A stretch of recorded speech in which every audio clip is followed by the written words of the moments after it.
अकबर का साला हमेशा से ही बीरबल की जगह लेना चाहता था। अकबर जानते थे कि बीरबल की जगह ले सके ऐसा बुद्धिमान इस संसार में कोई नहीं है। फिर भी जोरू के भाई को वह सीधी तरह से ना नहीं बोल सकता था।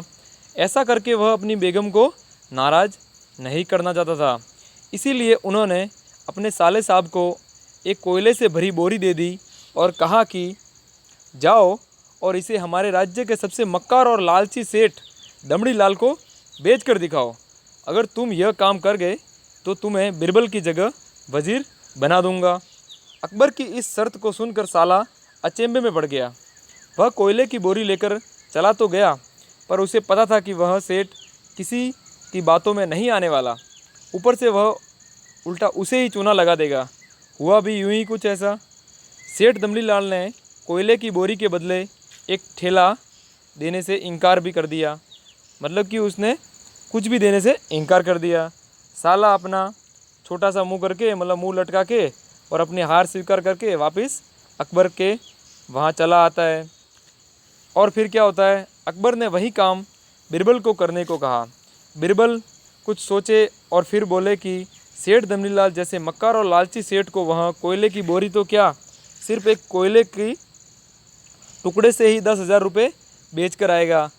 तो क्या होता है दोस्तों, बीरबल कहता है कि मैं कोयले की बोरी के बदले तो क्या, मैं एक कोयले का टुकड़ा दूंगा और उसके बदले ही 10,000 लेके आ जाऊंगा। यह बोलकर वह तुरंत वहाँ से रवाना हो गए।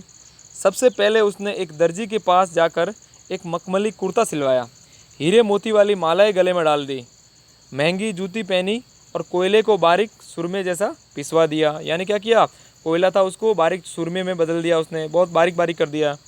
फिर उसने पीसे कोयले को एक सुरमे की छोटी चमकदार डिब्बी में भर दिया।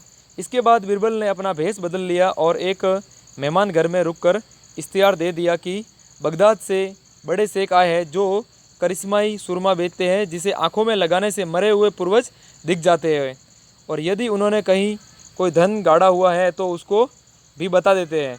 यह बात शहर में आग की तरह फैल गई। सेठ दमड़ी लाल को भी ये बात पता चली। उसने सोचा जरूर उसके पूर्वज ने कहीं ना कहीं धन गाड़ा होगा, क्योंकि दमड़ी लाल था वो बहुत लालची था। उसने तुरंत शेख बने बीरबल से संपर्क किया और सुरमे की डिब्बी खरीदने की पेशकश की। शेख ने डिब्बी के 20,000 रुपये मांगे और मोल भाव करते करते 10,000 में बात तय हो गई। पर सेठ भी होशियार था। उसने कहा मैं अभी तुरंत ये सुरमा लगाऊंगा और अगर मुझे मेरे पूर्वज नहीं दिखे तो मैं पैसे वापस ले लूँगा। बीरबल बोला बिल्कुल आप ऐसा कर सकते हैं, चलिए शहर के चौराहे पर चलते हैं और वहाँ इसकी जांच करते हैं। सुरमे का चमत्कार देखने के लिए भीड़ इकट्ठा हो गई। तब बीरबल ने ऊंची आवाज़ में कहा ये सेठ अभी ये चमत्कारी सुरमा लगाएंगे और अगर ये उन्हीं की औलाद हैं जिन्हें ये अपना माँ बाप मानते हैं तो उनके पूर्वज इन्हें दिखाई पड़ेंगे और गड़े हुए धन के बारे में भी बताएंगे। लेकिन अगर आपके माँ बाप में से किसी ने भी बेईमानी की होगी और आप उनकी असल औलाद नहीं होंगे तो आपको कुछ भी नहीं दिखेगा। तो बीरबल ने एक मतलब कि चतुराई भरा मतलब कि एक पेशकश रखा उनके सामने, और ऐसा कहते ही बीरबल ने सेठ की आंखों में सुरमा लगा दिया। फिर क्या था, सिर खुजाते हुए सेठ ने आंखें खोली। अब दिखना तो कुछ नहीं था, पर सेठ करे भी तो क्या करे। अपनी इज्जत बचाने के लिए सेठ ने 10,000 बीरबल के हाथ में थमा दिए और मुंह फुलाते हुए आगे बढ़ गए। बीरबल फौरन अकबर के पास पहुंचे और रुपए थमाते हुए सारी कहानी सुना दी। तो बीरबल इसकी कहानी सुनकर अकबर बहुत खुश हुए। अकबर का साला बिना कुछ कहे अपने घर लौट गया और अकबर बीरबल एक दूसरे की तरफ देखकर मन मन मुस्कुराने लगे। इस किस्से के बाद कभी भी अकबर के साले ने बीरबल का स्थान लेने की कभी भी विचार नहीं किया और उन्होंने बोला कि भाई बीरबल की जगह अब तो कोई नहीं रह सकता, कोई भी नहीं ले सकता।